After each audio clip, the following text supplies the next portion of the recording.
વડોદરાના ડભોઈ રોડની સોસાયટીમાં બે કારમાંથી દારૂનો જથ્થો ઝડપાયો હતો. પીસીબીએ વિદેશી દારૂ અને બંને કાર મળી ₹3.48 લાખનો મુદ્દામાલ કબજે કરી વધુ કાર્યવાહી હાથ ધરી છે.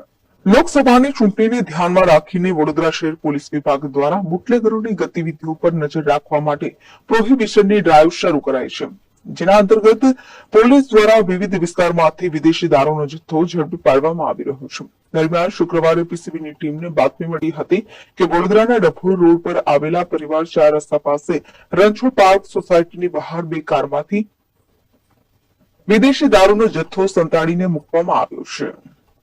બે કારમાંથી પીસીબીની ટીમને 48,000નો વિદેશી દારૂનો જથ્થો મળી આવ્યો હતો. જોકે પોલીસે બંને કારના ચાલકને વોન્ટેડ જાહેર કર્યા છે.